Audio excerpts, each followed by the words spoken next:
오늘이 무슨 날입니까? 부활절이죠. 부활절이라고 하는데 가슴이 좀 쿵쿵합니까? 좀 설레임이 있습니까? 예, 정말 우리에게는 최고의 날인데 이 최고의 날에 최고의 날과 어울리는 얼굴 표정으로 옆 사람하고 한번 눈인사를 하십시오.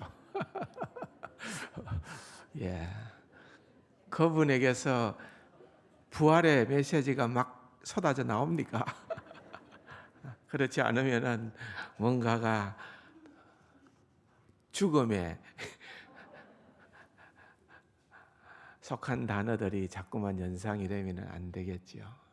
지난 한 주간 동안 고난주간 특세도 하고 또 금요일날 정사 예배를 성찬식과 더불어서 드렸고 이제 오늘은 정말 기쁜 마음으로 우리가 이제 부활절을 맞이하게 되어졌고 또 기념하는 날입니다.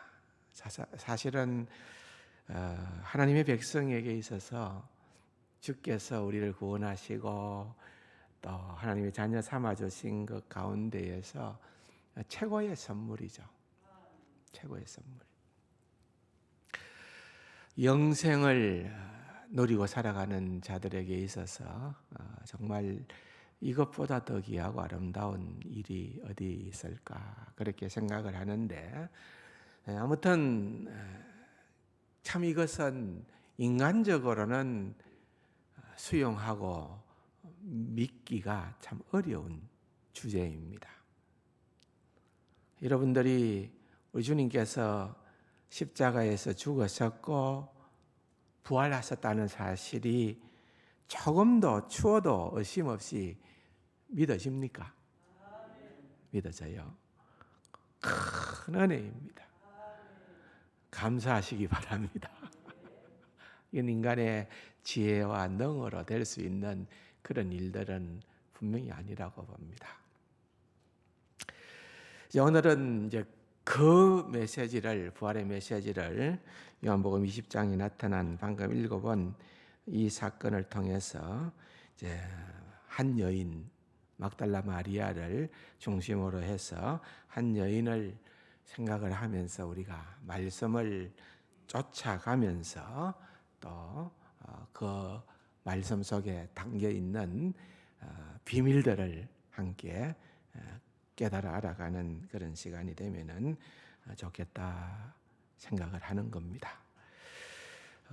성경을 좀 많이 보겠습니다. 계속해서 이 본문만 집중해 주시기를 바랍니다.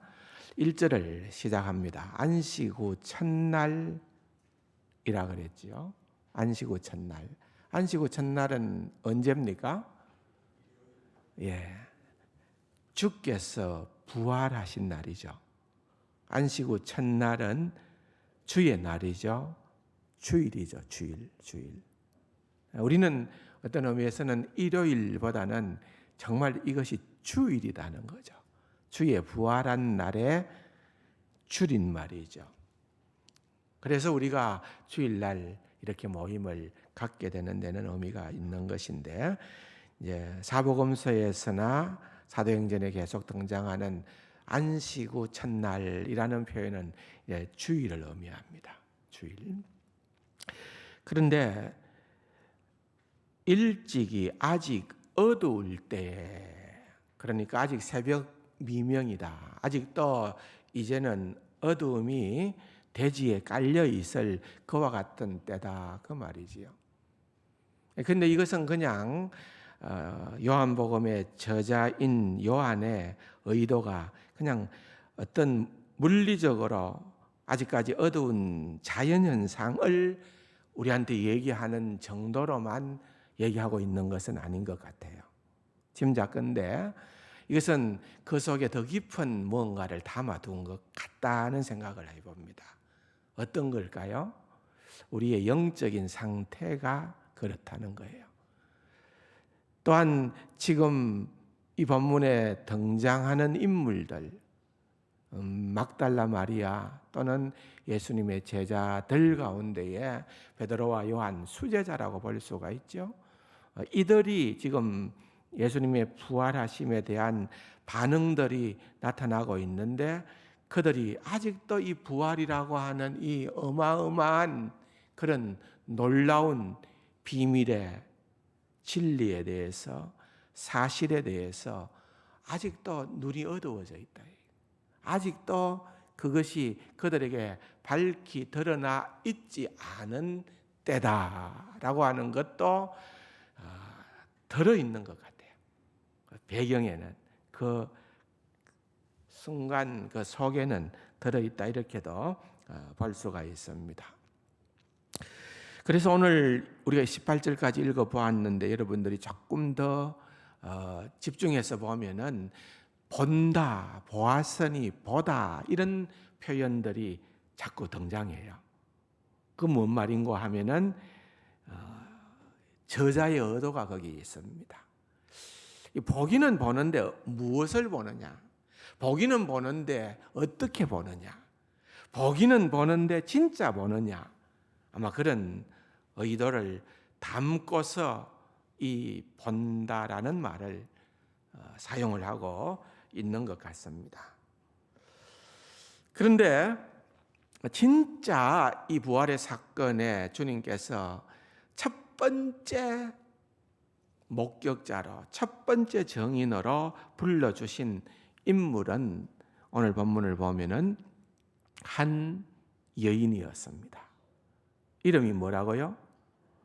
막달라 마리아. 막달라는 무슨 말입니까? 예, 동네 이름. 예. 장로님 계시니까 제가 편해졌습니다. 어떤 분들은 성이다. 막달라는 성이고 마리아는 이름이다. 막달라라는 동네의 그 출신이 막달라다. 왜? 성경에 보면은 마리아라는 이름이 대단히 많이 등장을 하잖아요. 여럿이 나타납니다. 예수님의 어머니 마리아 또는 야고보와 요한의 어머니 마리아, 베다니의 나사로와 마르다와 함께하는 마리아, 뭐 등등 우리가 가만히 생각을 해보면은 이런 여러 마리아가 등장을 하니까 헷갈릴 수 있다는 거예요. 그런데 이제 그 중에 사실은 사복음서에서 제일 빼놓지 않는 중심 인물이 바로 이 막달라 마리아예요. 막달라 마리아. 그것을 볼 수가 있는데 이제 막달라 마리아 하면은 뭐가 연상이 되나요? 여러분, 막달라 마리아는 어떤 사람이었어요? 여러분들 머릿속에 떠오르는 이미지는?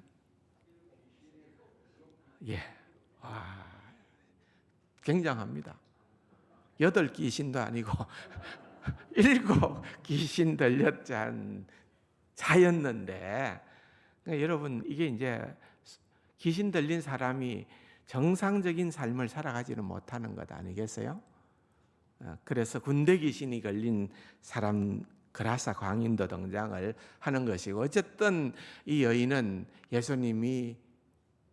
예수님을 만나기 전에는 그야말로 비참한 삶을 살았던 여인이지만은 예수님을 만남으로 인하여서 그가 정말 모든 것이 회복되고 일생을 예수님을 위하여 살았던 그런 아주 대단한 여인으로 볼 수가 있는데요. 막달라 마리아. 또 그런데 이 막달라 마리아는 7 귀신만 들렸다고만 생각하는 게 아니라 보통 이 여인은 그런 순수한 여인이 아니고 출신이 창녀다고 그렇게 생각하는 사람들이 있습니다. 맞을까요? 틀릴까요?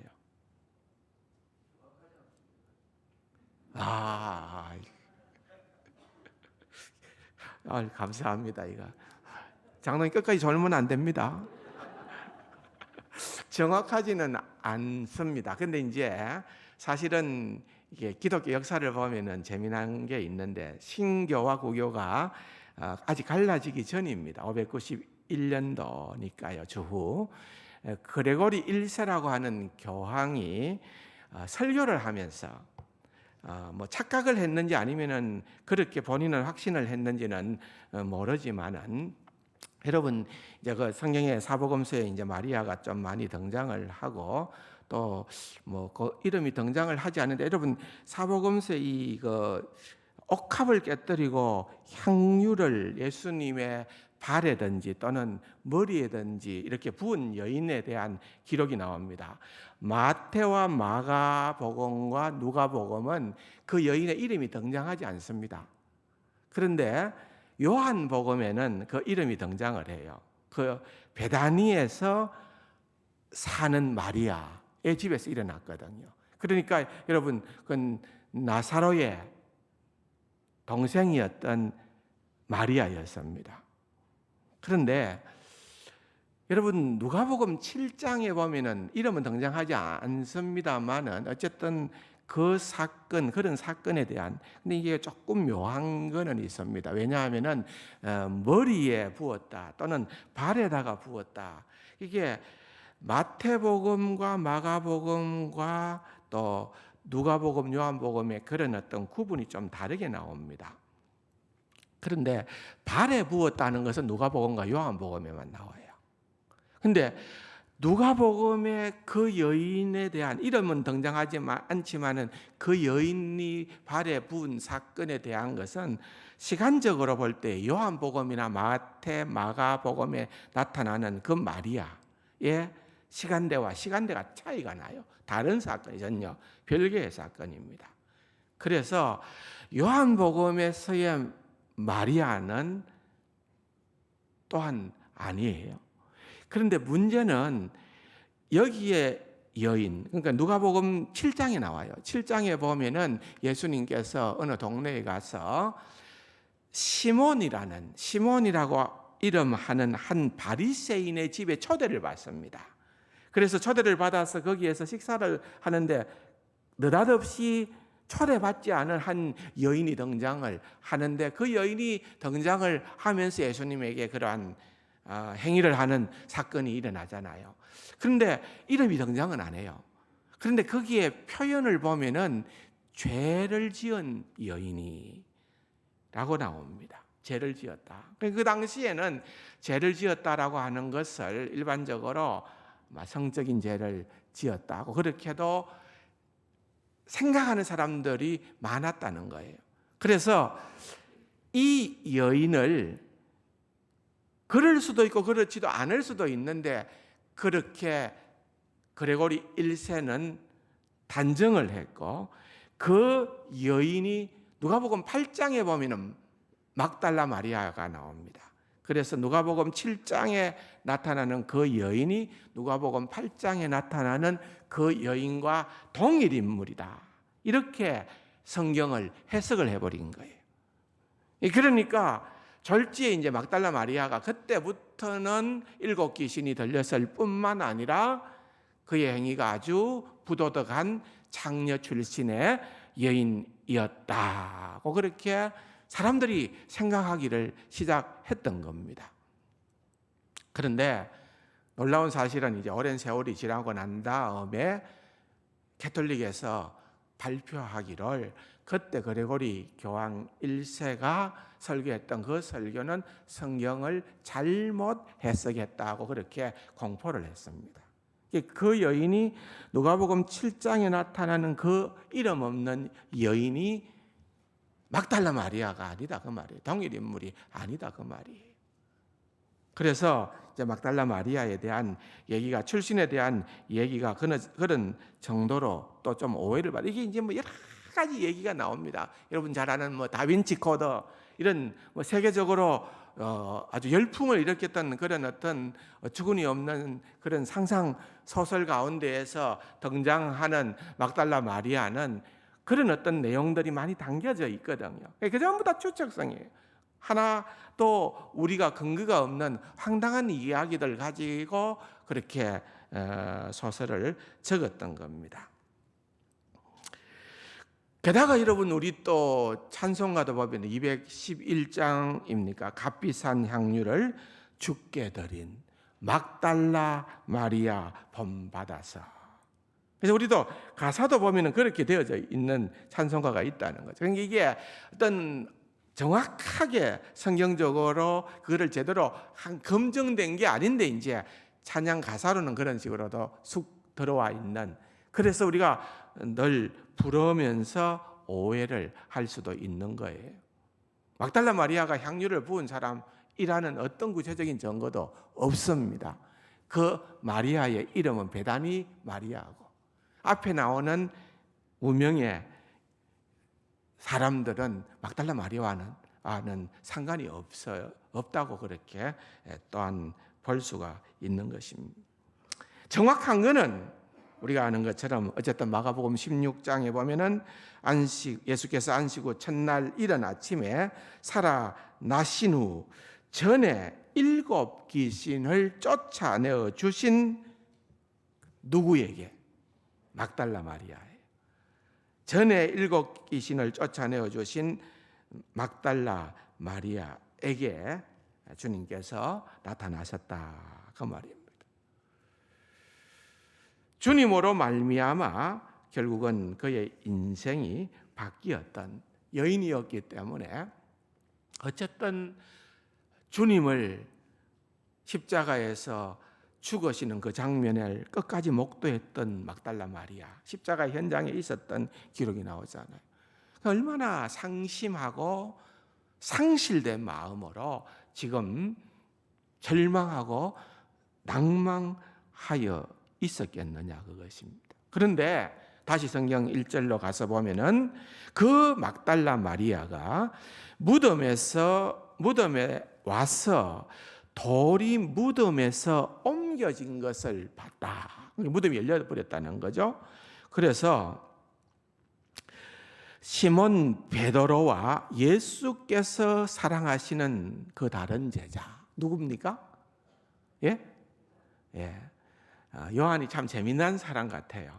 자신이 여기에다가 요한이라고 표현하지 않고 자신을 감추고서는 예수께서 사랑하시는 그 다른 제자, 자신을 그렇게 이제 묘사를 하는데 재밌습니다.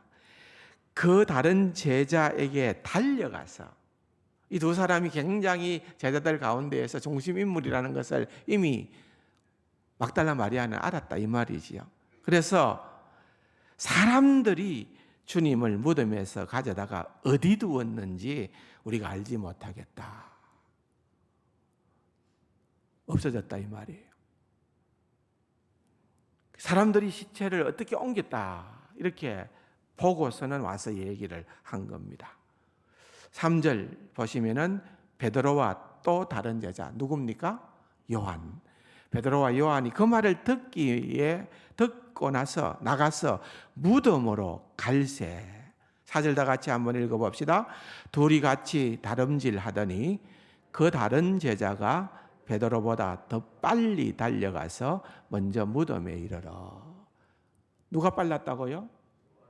요한이 빠르죠. 왜 빨랐을까요? 예? 젊었다 아닙니까? 그죠? 베드로는 제일 큰 형님 뻘이고 요한은 젊었어요. 사진 그림 한번 보여드릴게요. 예, 이것은요 아주 유명한 외젠 비르낭이라고 하는 기독교 화가예요. 화가가 이 성경을 읽고 영감을 받아가지고 이 장면에서 무덤으로 달려가는 사도들 베드로와 요한. 누가 베드로 같습니까? 누가 요한 같습니까? 예? 털보가. 검은 옷을 입은 털보가 베드로고 조금 앞서 있잖아요. 누굽니까? 요한인데 얼마나 열심히 달렸는지 머리카락이 어떻게 됩니까? 다들 바람에 쫙 날리고. 뒤에 배경의 색깔이 무슨 색깔입니까? 노란색이죠. 아직 밝아오지 않았다는 거예요. 아직까지 이제 어두움이 이렇게 깃들어져 있는 그런 상황 가운데 손 모양도 참 재밌게 했는 것 같아요. 요한은 이렇게 하고 베드로는 가슴에 손을 얹고 어쨌든 지금 이게 무슨 일인가 초조하고 또 그런 마음으로 달려가는 그런 아주 유명한 그림입니다. 오늘 잘 오셨죠? 저것도 진짜를 한번 보면 좋은데, 그죠? 근데 어쨌든 이런 상황이 벌어진 겁니다. 그런데 지금 이 전개되는 내용을 가만히 보면은 지금 부활에 대한 어떤 생각이 일이라도 있습니까? 없습니까? 없어요. 그죠? 막달라 마리아도 누가 예수님의 시신을 옮겼는지 빨리 찾아야 되는데 이런 마음이 어디다 두었는지. 무슨 말입니까? 예수님을 아직도 시신으로 인식하고 있다는 그겁니다. 베드로도 4절에 보니까 그 다른 제자가 베드로보다 더 빨리 달려가서 먼저 무덤에 이르렀지만은 5절 구부려 세마포 놓인 것을 보았으나 들어가지는 아니하였더니 6절 어떻게 해요? 베드로가 뒤에 따라와서 무덤에 들어가 보니, 그러니까 베드로는 기질상 머뭇거릴 기질이 아닌 거예요. 그러니까 좀 늦었지만은 앞에는 구부리고 왔고 뭔가 심상찮게 보고 있었지만은 지는 쑥 들어간 거예요. 베드로는 쑥 들어가 가지고서는 보니까 세마포가 놓였고, 7절 다 같이 한번 읽어봅시다. 또 머리에 샀던 수건은 세마포와 함께 놓이지 않고 딴 곳에 샀던 대로 놓여 있더라 그랬습니다. 이건 좀 여러분 상황 설명이 필요한 말씀입니다. 유대인들의 그 매장 장례법입니다. 우리하고는 좀 확실히 다르죠. 그들은 이제 일단은 무덤을 굴로 이용을 합니다. 굴을 이용을 하는데 시신을 거기에다가 넣습니다. 넣는데 어떻게 넣는가 하면은 발을 입구 쪽으로, 발끝을 입구 쪽으로 하고 머리는 안쪽으로 그렇게 집어넣는 거예요. 그렇게 넣어요. 근데 그냥 넣는 거 아니라 넣어서 거기에다가 물론 뭐 향유도 바르고 그렇게 하겠지만은 세마포, 그러니까 배천으로 이것을 신을 다 사는 겁니다. 근데 이제 이 시신이 머리 쪽이 좀 공간이 뜨잖아요. 그러니까 머리를 고여놓고서는 이걸 사게 될 때에 발끝에서 머리까지 통째로 한 천으로 한꺼번에 다 사는 것이 아니고 목까지 일단 한 천을 두릅니다. 그리고 또 다른 천으로 머리 부분은 따로 이렇게 산다는 거예요. 두 개예요. 그 말입니다. 7절에 보니까 머리에 샀던 수건은 세마포와 함께 놓이지 않고 통으로 그렇게 되어 있는 게 아니고 어떻게 해요? 딴 곳에 그 위에 다르게 샀던 대로 놓였다. 이게 부활이라는 거예요. 부활을 지금 이렇게 정확하게 묘사를 하고 있지만은 사실은 그 당사자들은 모르는 거예요. 여러분들이 혹시 그 유명한, 세계적으로 제일 유명한 신학자 가운데 한 사람이라 하면은 영국의 성공의 신학자인 존 스토트라는 분이 계십니다. 그분이 지은 책 가운데 그리스도의 부활이라는 크지 않은 책이 있어요. 그리스도의 부활이라는 책이 있는데 예수 그리스도의 부활에 대한 결정적인 증거들에 대하여서 거기에 4가지를 얘기를 합니다. 그 깊은 내용을 좀 여러분들이 보고 부활의 확신을 더 돈독히 하려면은 그 책을 하나 사보시면 좋습니다. 존 스토트의 그리스도의 부활이라는 책입니다. 근데 그 가운데 보면은 이제 여러 4가지 결정적인 증거들을 제시하는 것 가운데 하나가 빈 무덤. 첫 번째는 빈 무덤에 대해서 얘기를 합니다. 굉장히 설명이 논리적입니다. 두 번째로는 이 뭐라 그럴까요? 이 세마포. 다시 말하면은 이 수위라고 그러죠. 수위. 이 세마포를 수위라고 볼 수 있는데 이 수위가 엉클어지지 않고 그냥 막 한 곳에 둘둘 말아가지고 툭 누가 와서 이렇게 떨어놓은 게 아니라 오늘 성경의 이 기록은 사실은 어떤가 하면 예수님께서 부활하셨을 때에 그대로 몸만 빠져나온 거예요. 몸만 빠져나왔기 때문에 그 머리에 있던 또는 온몸을 했던 그 세마포, 그 배옷들이 그 자리에 그냥 탁 이렇게 그대로 주저앉아 있는 거예요. 그 상태를 얘기하는 거예요. 그 상태는 이것은 정확하게 또한 예수님의 부활을 보여주는 그러한 결정적인 증거다. 그렇게 존 스토트가 얘기를 하는 겁니다. 근데 사실은 이런 상황 가운데에서 지금 제자들이나 막달라 마리아는 이것을 예수님이 그래 맞다 말씀하신 대로 부활하셨지 이렇게 깨닫지 못한다는 거예요. 알지 못했다는 거예요. 8절 그때에야 무덤에 먼저 갔던 그 다른 제자도 요한도 들어가서 보고 어떻게 했더라고요?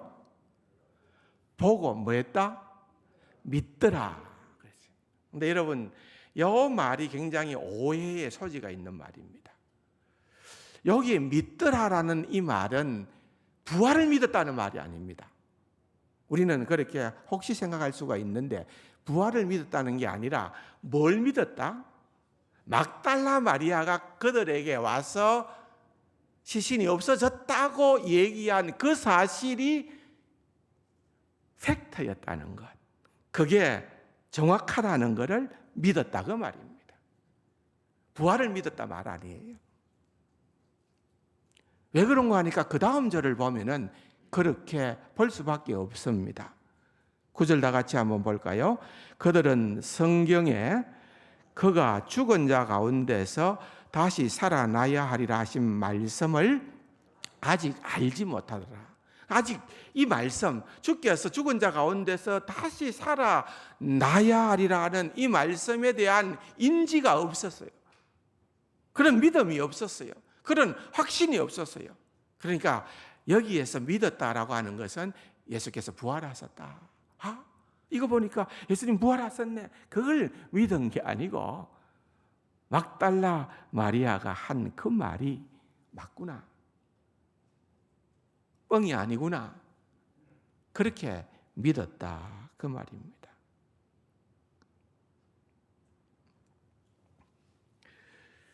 그래서 1절에 우리가 서두에서 얘기했는 것처럼 안식 후 첫날 아직 어두울 때에 그런 상황이라는 거예요. 지금 허둥대는 제자들과 막달라 마리아가 바로 그와 같은 상황이라는 거예요. 그들만 그럴까요? 오늘 이 시대에 예수를 믿는다고 하는 예수를 안다는 사람들 가운데에서도 사실은 예수님의 부활을 믿지 않는 이들이 많이 있습니다. 특별히 자유주의 신학자들은 의미적으로 그들은 신앙하기로 믿기로 예수 그리스도는 부활했다고 그렇게 그냥 그들이 신앙하기로 작정하는 거지. 정확하게 예수 그리스도께서 죽은 자 가운데서 영육간에 부활하신 것을 믿지를 않고 인정하지 않는 겁니다. 우리는 그런 자들이 아닙니다. 우리는 예수 그리스도께서 죽은 자 가운데서 직접 부활하신 것을, 영육간에 부활하신 것을 믿는다고 그렇게 고백하는 자들입니다. 믿습니까? 믿어야 돼요. 믿어야 돼요. 근데 이제 10절에 보니까 그게 이제 부활의 확신이 아니기 때문에 그 시신이 없어졌네. 그거는 10절에 이 두 제자들은 자기들의 집으로 그냥 가버리는 거예요. 그런데 누가 남습니까? 11절에 보면은 마리아는 여전히 혼자 남아서 무덤 밖에 서서 울고 있었다 그랬습니다. 자, 마리아가 부활에 대한 인지가 조금이라도 있었다고 하면은, 주님의 부활에 대해서 조금이라도 생각을 했다고 하면은, 무덤이 비었다, 시신이 없어졌다 그가 만난 사건은 울어야 될 사건일까요? 웃어야 될 사건일까요? 예? 예, 울어야 될 사건은 아니죠. 그죠? 예수님이 죽었다, 울어야 될 사건 맞아요. 시신이 있다, 그건 울어야 될 사건이 맞아요. 울면서 향품을 바르든지 어떻게 하든지 할 수 있겠죠. 근데 지금 비었다는 거예요. 비었는데 마리아는 무덤 밖에 서서 울고 있더니, 여기 운다는 말은 어떤 의미인가 하면은 그냥 눈물이 찔찔찔찔 흘러내렸다는 것이 아니라 어떤 울음일까요? 그냥 엉엉 울었다고 말이에요. 눈물을 막 그냥 폭포수처럼 쏟아내면서 울었다, 그 말입니다. 왜요? 생각해 보니까 자기의 인생에 정말 전환점을 주었던 그런 그분이었기 때문에. 그런데 그분을 평생 쫓기로 작정을 하고 그렇게 살아왔는데 그분이 이제 더 이상 내 앞에는 없다, 죽어버렸다 생각을 하니까 예수 그리스도의 육신의 죽음을 슬퍼하고 있는 겁니다. 그러던 차에 12절,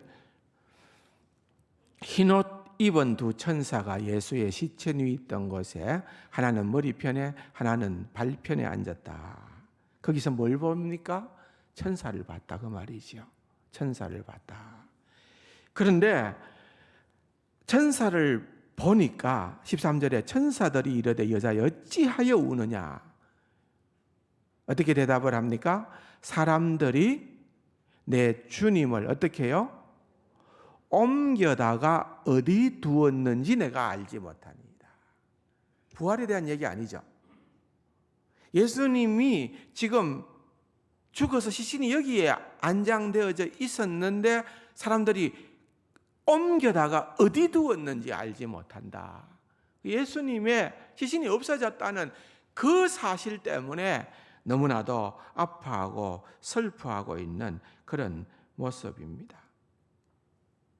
그런데 뭔가 인기척이 나는 거예요. 돌아보니 14절, 이 말을 하고 뒤로 돌이켜 예수께서 서 계신 것을 보았으나 예수인 줄은 알지 못했다.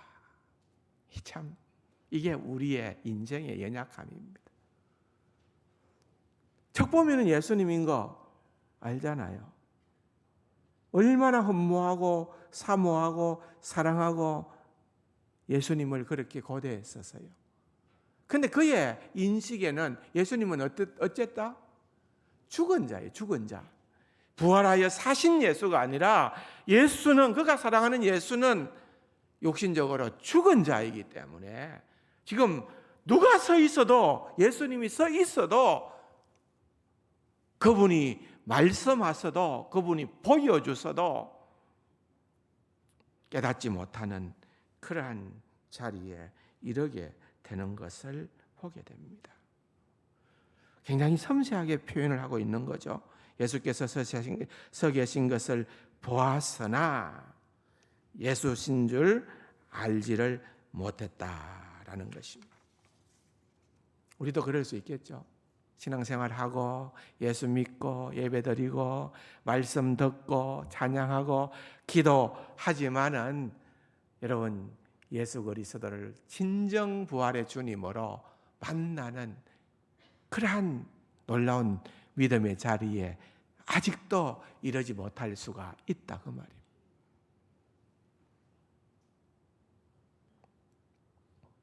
예수님께서 뭐라고 말씀을 하시죠? 15절 같이 한번 읽어봅시다.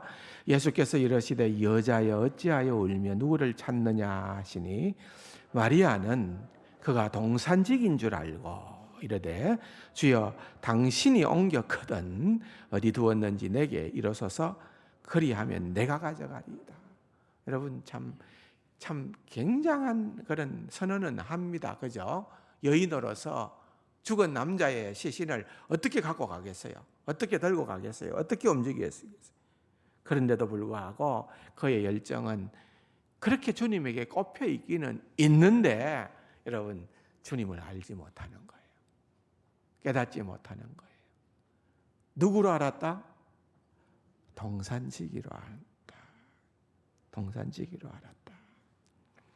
여기에서 상당한 대화가 지금 밀접하게 이루어집니다. 16절에 보니까 예수께서 뭐라고 부르세요? 마리아야. 아마 이 음성은 마리아가 참 많이 들었던 음성일 거예요. 그죠? 마리아야. 그리고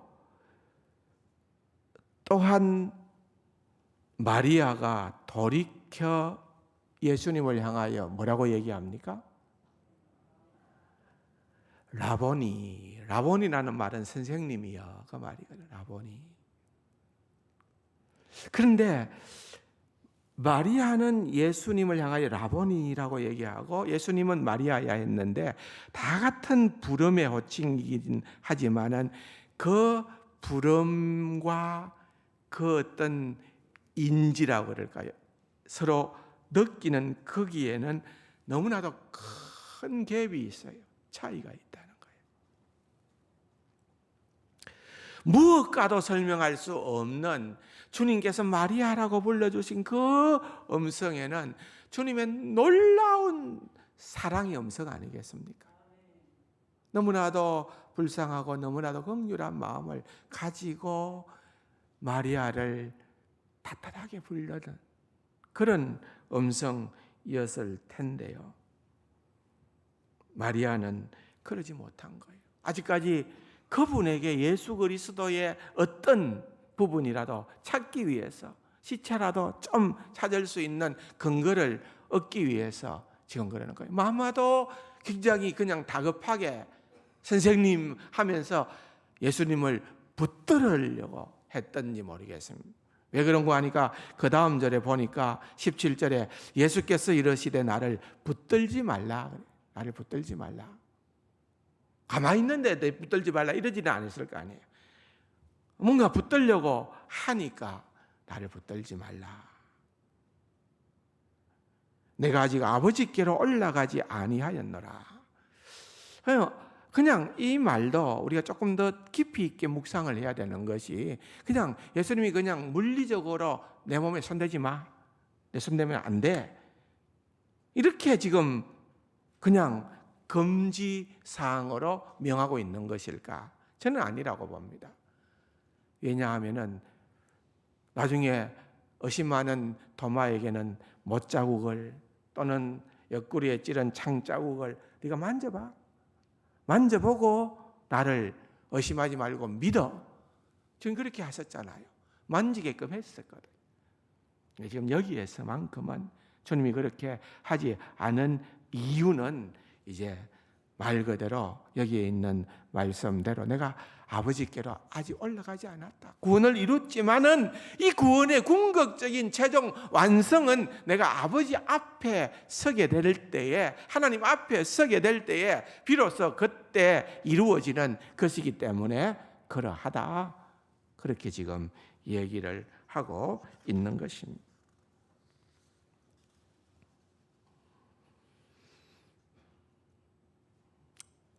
계속해서 본문을 보면은 너는 내 형제에게로 가서 이르되 내가 내 아버지 곧 너희 아버지 내 하나님 곧 너희 하나님께로 올라간다 하라 하시니 18절 다 같이요. 막달라 마리아가 가서 제자들에게 내가 주를 보았다 하고 또 주께서 자기에게 이렇게 말씀하셨다 이러니라 그랬습니다.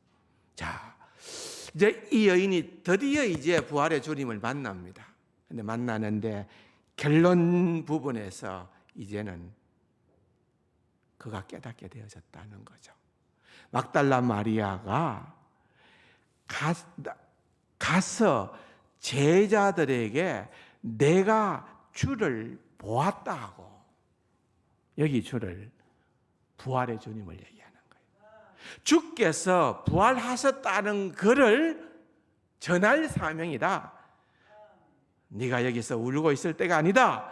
너는 지금 가서 당장에 부활의 주인 나를 만났기 때문에 네가 해야 될 일은 바로 이거야. 뭐냐? 가서 내가 주를 봤다. 어떤 주냐? 부활의 주를 봤다 그 말입니다. 주께서 부활하셨다는 것을 봤다. 부활의 주님에 대한 증거 뿐만 아니라 여기에 보면 내가 아버지께로 올라간다. 이거를 얘기하라는 거예요. 아버지께로 올라간다. 그것은 다른 것이 아니고 성천하시는 예수. 예수 그리스도의 부활 성천에 대해서 너는 증인으로서 그렇게 사역을 해라. 그것을 외치라. 사랑하는 성도 여러분, 참 놀라운 일이 아닐 수가 없습니다. 당시 시대에서는 여인은 어떤 정인의 효력도 인정하지 않는 그러한 사회였습니다. 막달라 마리아는 대단한 존재감이 있는 사람도 아니었습니다. 실력자도 아니었습니다. 또한 사회적인 위치가 돈독한 사람도 아니었습니다. 주님께서 그런 자가 아니라 막달라 마리아를 택하셔서 결국은 주께서 만나주시고 부활과 성천에 주를 증거하는 그러한 정인으로 그를 불러주시는 장면. 오늘 우리에게 주시는 주님의 놀랍고도 위대한 말씀인 줄로 믿습니다. 엠마오로 가던 제자들이 예수님께서 하나님의 말씀, 선지자의 글과 이사야의 글을 풀어주실 때에 그들의 마음이 뜨거워지고 그들의 영안이 밝혀져서 부활하신 주님을 깨달아 알게 되어졌던 것처럼 2022년도 부활절 이 아침에 여러분 우리에게 주시는 이 위대하고 놀라운 본문의 말씀을 통하여 여러분들의 영안이 열려지고 하나님의 말씀을 들을 수 있는 귀가 열려지고 부활의 주님을 만나게 되어지고 부활의 주님을 증거하는 그러한 놀라운 자리에 나아갈 수 있는 귀하고 복된 우리 세강 가족들이 되기를 주님의 이름으로 축원합니다. 좋으신 아버지 하나님 감사합니다. 부활의 주님을 경험하고 누리고 증거하는 참 정인의 삶으로 주께 영광 돌리는 우리 모든 세강 가족들 되게 하여 주옵소서. 예수님의 이름으로 감사기도 드립니다. 아멘.